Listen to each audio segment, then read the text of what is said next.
morning, class 10th. Today, once again, I will tell you about the narration, direct to indirect, the next step, narration.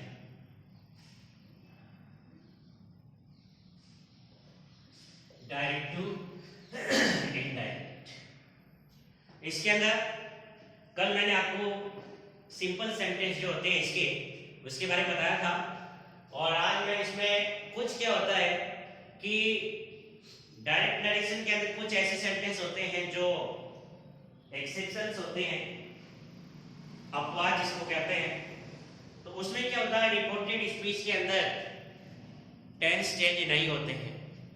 Reported speech के tense जो है उसका change नहीं होगा, बाकी परिवर्तन होंगे.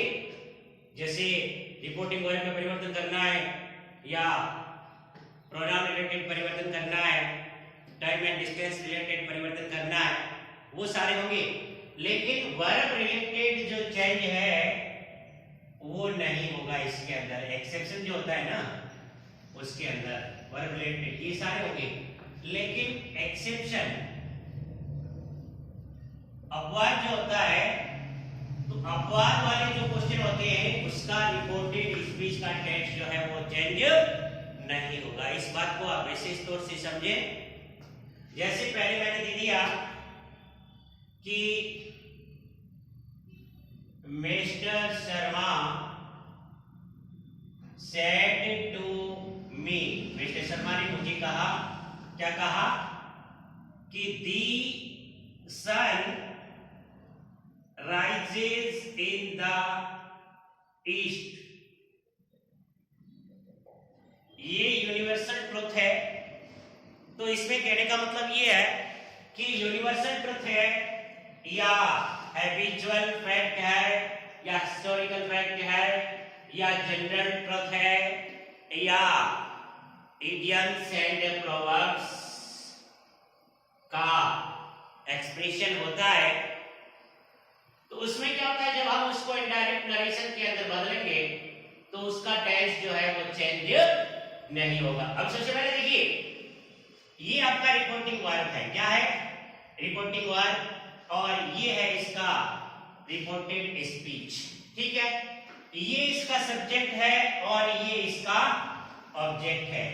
इसके अंदर दी सन, ये वर्ब की first form SAES, in the east, ये चीज दी हुई है.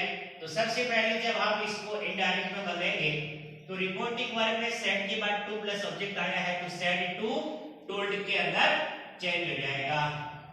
तो ये हो गया मिस्टर शर्मा सेड टू चला गया टोल्ड के अंदर, तो told me. Comma inverted coma हटा देंगे और दैट कनेक्टिव का प्रयोग कर देंगे. अब उसके बाद The sun rises in the east. अब प्रोनाउन तो कुछ है नहीं, और टाइम एंड डिस्टेंस रिलेटेड भी कोई वर्ड है नहीं. यदि वो होता है तो उसको हम चेंज कर देते हैं. इसमें तो कुछ भी नहीं है, तो the sun as it is आ जाएगा. इसका टेंस चेंज नहीं होगा. The sun rises in the east, ये चीज आ गई और फुल स्टॉप लग जाएगा. ठीक है. Second question,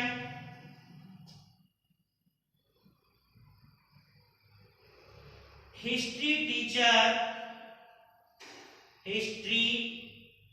teacher said. क्या कहा?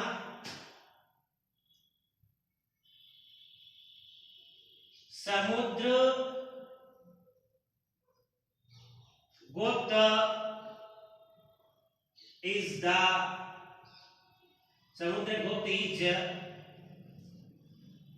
called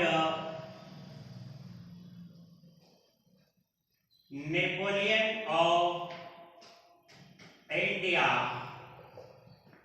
अब ये हिस्टोरिकल फैक्ट है. सेड का सेड रहेगा क्योंकि इसके बाद टू प्लस ऑब्जेक्ट नहीं आया है, तो ये हो जाएगा history teacher said that.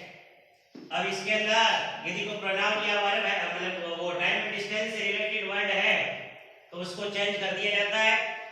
But ऐसा इसके अंदर कुछ भी नहीं है, तो कोई बात नहीं. टेंस समाधि भी परिवर्तन नहीं होगा, तो ये आ जाएगा Samudragupta is called Napoleon of India, Napoleon of India. ये चीज हो गया, समझिए ना। तो ये एक्सेप्शंस वाले क्वेश्चन जो है वो इस टाइप से होते हैं, क्लियर। उसके बाद अब आगे चल रहे हैं, पहले आप इसको नोट कर लीजिए अपनी नोटबुक के अंदर। और अब हम इसका नेक्स्ट स्टेप जो है वो कर रहे हैं, और नेक्स्ट स्टेप है इसका इंट्रोगेटिव सेंटेंस। कौन सा स्टेप है? Interrogative sentence. तो ये आ गया आपका इंट्रोगेटिव सेंटेंस।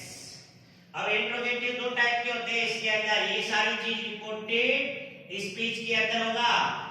जैसे पहला है, एक तो इंट्रोगेटिव सेंटेंस होता है हेल्पिंग वर्ब से शुरू होने वाले, और दूसरा होता है WH वर्ड से शुरू होने वाले। तो हेल्पिंग वर्ब जैसे आपकी इधर दे दिया हमने, डू है या डज है या इज आर एम या हैज हैव या डिड या वाज वर या हैड या विल शेयर, कोई भी है वो आ जाती है। और WH वर्ड से शुरू होने वाले जो है, और इसके अंत में क्वेश्चन मार्क आता है। सेंटेंस जब ऐड हो जाता है तो क्वेश्चन मार्क आ जाएगा। अब WH वर्ड के अंदर देखिए, अब WH वर्ड कौन से, जैसे कि कोई वाट से शुरू हुआ है, कोई वाई से शुरू हुआ है, कोई वैन से शुरू हुआ है, कोई हाउस से शुरू हुआ है, कोई वेयर से शुरू हुआ है, ठीक है ना। तो ये जो है WH वर्ड काफी होते हैं, विच है, हाउ मच है, हाउ मेनी है, हाउ लॉन्ग है, हाउ फार है, ठीक है ना। तो ये सारे WH वर्ड्स होते हैं। तो एक होता है हेल्पिंग वर्ब से शुरू होने वाला, और एक होता है WH वर्ड से शुरू होने वाला। तो सबसे पहले हम लिख रहे हैं हेल्पिंग वर्ब से शुरू होने वाला, हेल्पिंग वर्ब से। तो मान लीजिए यदि रिपोर्टेड स्पीच का कोई वाक्य है, रिपोर्टेड स्पीच का कोई वाक्य है, किसी हेल्पिंग वर्ब से शुरू हुआ हो, हेल्पिंग वर्ब से शुरू हुआ हो, हुआ हो, तो सबसे पहले रिपोर्टिंग वर्ब में निम्न परिवर्तन करते हैं, निम्न परिवर्तन करते हैं, समझ गए ना। अब क्या परिवर्तन करते हैं रिपोर्टिंग वर्ब के अंदर? तो उसका वर्ब जो है, जैसे से के बाद टू प्लस ऑब्जेक्ट आया हो या से आ जाता है, मान लीजिए से, तो उसको हम आस्क के अंदर बदल देते हैं। मान लीजिए यदि से आ जाता है तो उसको आस्क के अंदर बदलते हैं।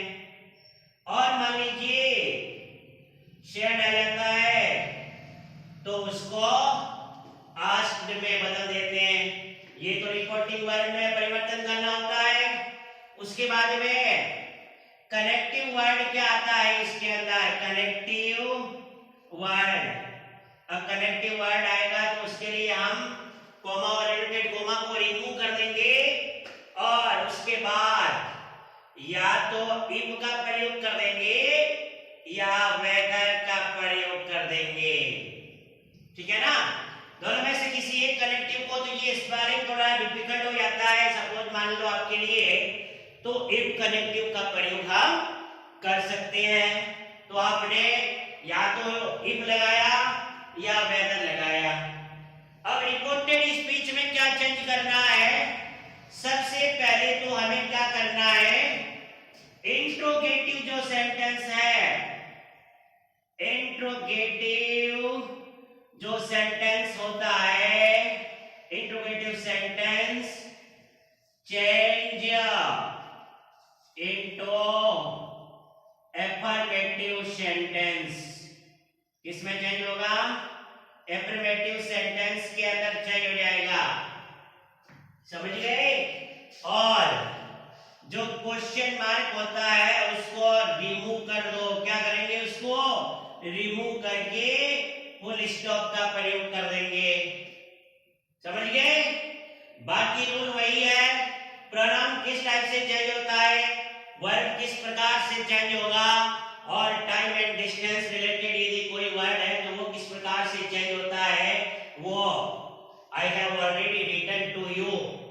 Okay, how to change pronoun related, verb related और time and distance related. Okay, I know well that you have learned the rule of reported speech, pronoun related change, verb related change and time and distance related change. Now I am going to tell you the exercise of indirect narration.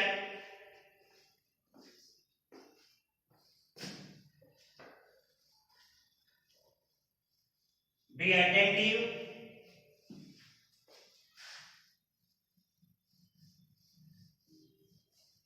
देखिए, if वाला जो sentence होता है वो किस प्रकार से change होगा, इसकी एक्सरसाइज बता देता हूं मैं।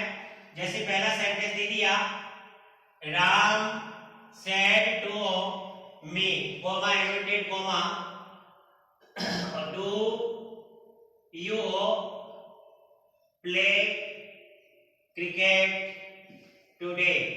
अब ये चीज हुई है, इसके बाद में क्वेश्चन मार्क और इन्वर्टेड कोमा है। ये इंट्रोगेटिव सेंटेंस हेल्पिंग वर्ब से टू आया है और यहाँ क्वेश्चन मार्क लगा हुआ है, इंट्रोगेटिव हेल्पिंग वर्ब से शुरू हुआ है, तो सेड टू जो है वो आस्क्ड के अंदर चला जाएगा। सबसे पहले यहाँ परिवर्तन करना है, तो ये आ गया Ram asked me, comma added comma हटा देंगे, इसके अंदर अपन इफ कनेक्टिव लगा देते हैं।